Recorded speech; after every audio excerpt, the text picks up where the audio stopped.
Colour పువ్వులతో నేనైతే అమ్మవారికి ఈ విధంగా పూజ చేసుకున్నాను ఈరోజు. చాలా ప్రశాంతంగా ఉంది. హాయ్ అండి. ఈరోజు నేను దోసకాయ పప్పు చేస్తున్నానండి. దోసకాయ పప్పు కావాల్సినవి 2 దోసకాయలు ఆల్రెడీ పొట్టు తీసి పక్కన పెట్టిన, 3 ఉల్లిగడ్డలు, 3 ఎల్లిపాయలు, 3 టమాటా, 2 పచ్చిమిర్చి. ఇంతవరకు దోసకాయ పప్పు కావాల్సినవి. నిమ్మకాయ సైజు చింతపండు ముందే నీళ్ళలో నానబెట్టి పెట్టిన పక్కకి.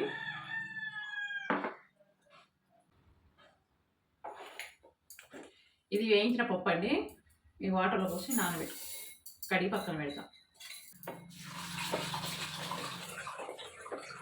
ఒకసారి కడిగితే సరిపోతుందండి. ఇది నేను వేయించి పెట్టిన కాబట్టి నీట్గా ఉంది. ఇప్పుడు వాటర్ పోసి కాసేపు నానబెడదామండి ఈ పప్పు. కాయలు, ఉల్లిగడ్డలు, టమాటాలు మనం కట్ చేసుకునేసరికి పప్పు నానొద్దండి. ఈలోపు నేను దోసకాయలు కట్ చేస్తాను. చేతి చూస్తుంది. దోసకాయ ముక్క గింజలు తీయగా ఉన్నాయండి. మరి చిన్నగా పోయద్దు, మీడియం సైజు కోసుకోవాలి. ఇలా మీడియం సైజు ఉండాలి ముక్కలు.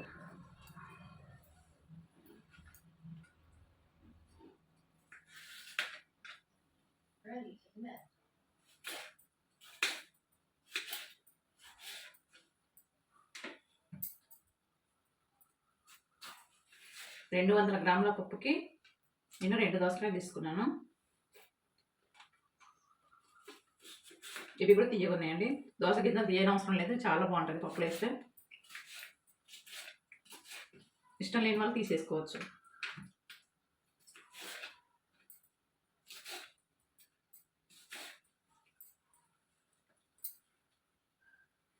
ఇప్పుడు ఉల్లిగడ్డ ముక్కలు కట్ చేసుకున్నాం.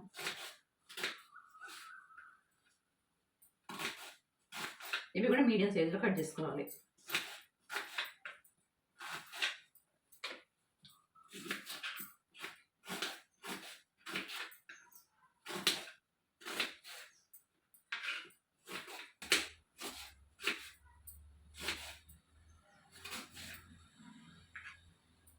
ఉల్లిగడ్డలు కట్ చేశానండి. ఇప్పుడు పచ్చిమిర్చి,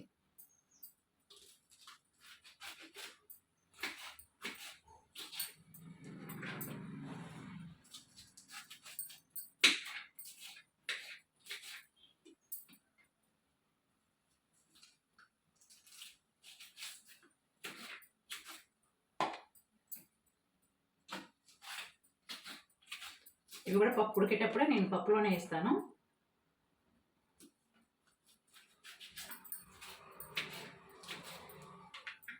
ఇలా పండు మిరపకాయలు చాలా బాగుంటాయి పప్పులో వేస్తే. చింతకాయ పచ్చడికి అది ఇంకా చాలా బాగుంటుంది. పచ్చి చింతకాయ పచ్చడికి.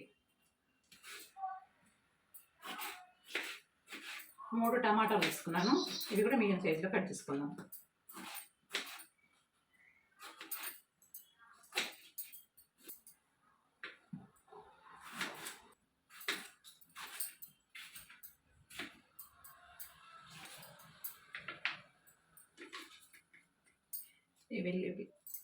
నేను ఒక గడ్డ పప్పులో వేస్తానండి. పప్పు ఉడికేటప్పుడు ఎల్లిపాయలు వేస్తే చాలా బాగుంటాయండి.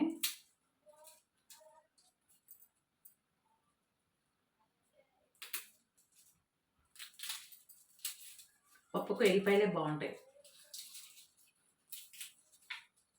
పప్పులో ఎంత ఎల్లిపాయలు ఎక్కువ వేస్తే అంత చాలా టేస్ట్ వస్తుంది పప్పు.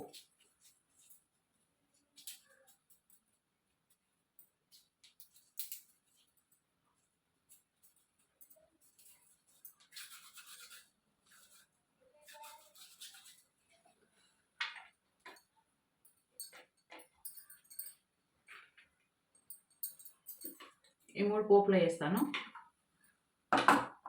అన్ని ఈ విధంగా కట్ చేసుకోవాలి. ఇప్పుడు కుక్కర్ గిన్నె పెట్టుకుందాం. ఇప్పుడు కుక్కర్ గిన్నె పెట్టి ఇందులో అన్నీ వేసుకుందామండి. ఫస్ట్ పప్పు వేసుకోవాలి.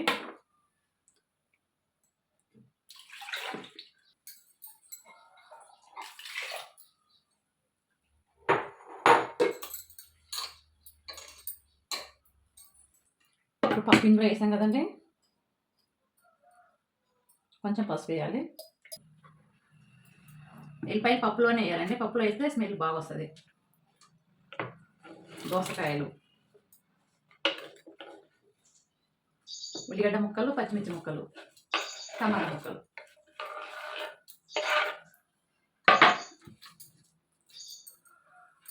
కొంచెం ఆయిల్ వేస్తే తొందరగా ఉడుకుద్ది. ఉప్పు, చింతపండు రసం ఇప్పుడు ఇది ఉడికిన తర్వాత వేయాలి. ఇప్పుడు ఇజిల్ పెట్టి మూత పెట్టుకొని ఒక 5-6 ఇజిల్ వచ్చే వరకు ఉంచుదాం. ఇప్పుడు ఈ కుక్కర్ని స్టవ్ మీద పెడదామండి. గ్యాస్ ముట్టుదా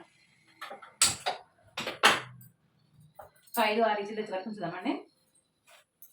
ఇప్పుడు నేను ఎల్లిపాయలు పొట్టు తీసుకుంటాను.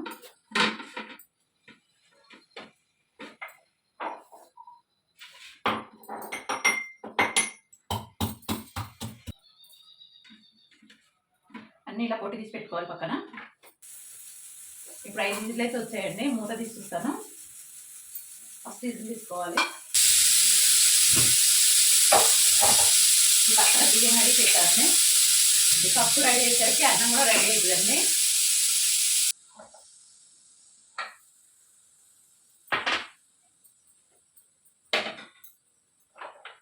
మీకు ఇప్పుడు దగ్గర నుంచి చూపిస్తానండి పప్పు ఎలా ఉడికింది అనేది.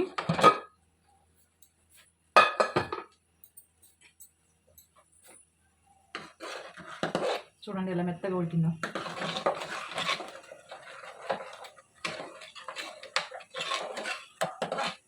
ఇప్పుడు ఇందులో మనం సరిపడా ఉప్పు వేసుకోవాలి.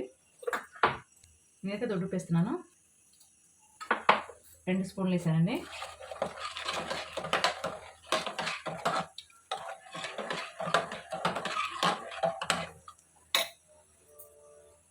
ఇప్పుడు ఇందులో చింతపులుసు పోస్తున్నాను, ముందే రెడీ చేసి పెట్టుకున్నది ఇది.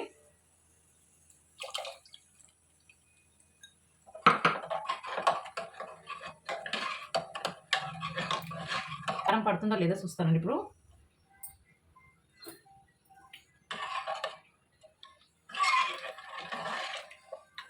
కొంచెం కారం వేస్తాను.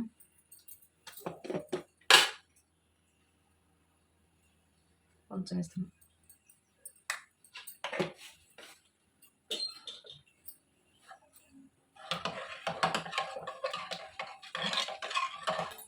చూసారుగా పప్పు ఎలా మెత్తగా ఉడికిందో. మరీ మెత్తగా ఉడకద్దు, మరి పలుకులాగా ఉండొద్దు. ఇప్పుడు ఈ కుక్కర్ నుంచి పక్కన పెడుతున్నానండి. పప్పు తాలింపు కోసం కడాయి పెట్టాను. ఒక పావు ఆయిల్ వేసాను.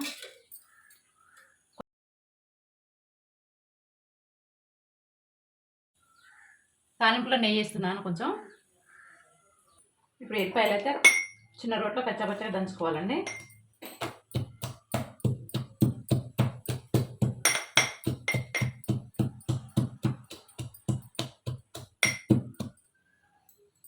ఇలా దంపుడు సరిపోతుంది. కొన్ని ఆవాలు, 1 స్పూన్ ఆవాలు, 1 స్పూన్ జీలకర్ర, కొన్ని మెంతులు, 4 గింజలు, 4 ఎర్రమిరపకాయలు. పప్పు రుచి రావాలంటే వెల్లుల్లి రెబ్బలు ఇన్ని వేసుకోవాలి. కరివేపాకు,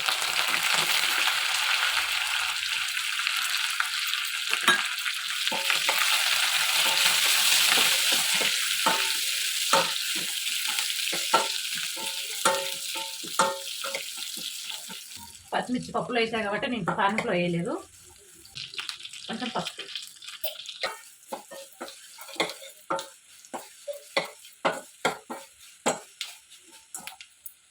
పప్పు పోస్తుంది ఇందులో.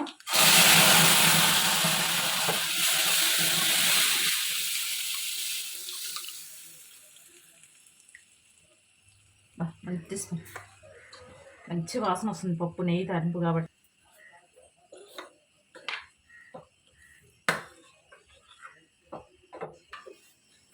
ఇప్పుడు పప్పు కుక్కర్ కడిగి కొన్ని ఇందులో వాటర్ పోస్తున్నానండి.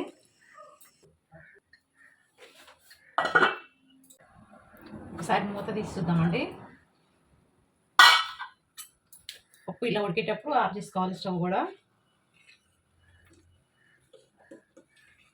ఇందులో కొన్ని వాటర్ పోసాం కాబట్టి ఆ పచ్చి వాసన అంతా వెళ్ళిపోయింది.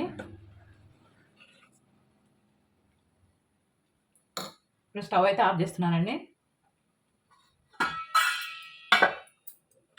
స్టవ్ ఆఫ్ చేసుకున్నాను. అన్నం కూడా రెడీ అయింది. వేడి వేడి అన్నం, వేడి వేడి పప్పు.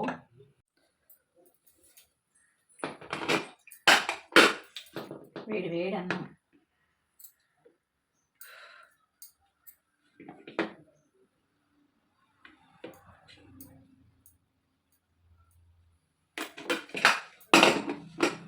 వేడి వేడి పప్పు. నెయ్యితో వేసినా మస్తు వాసన వస్తుంది పప్పు. ఇంత మంచి స్మెల్ వస్తుందో పప్పు.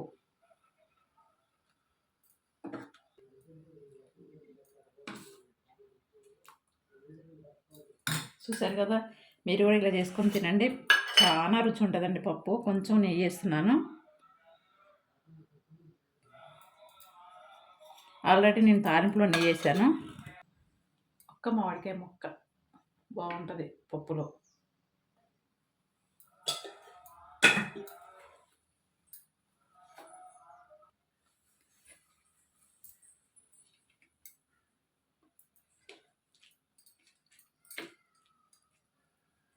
అబ్బా మస్తు వేడిగా ఉంది, చేయి పెట్టనీయట్లేదు.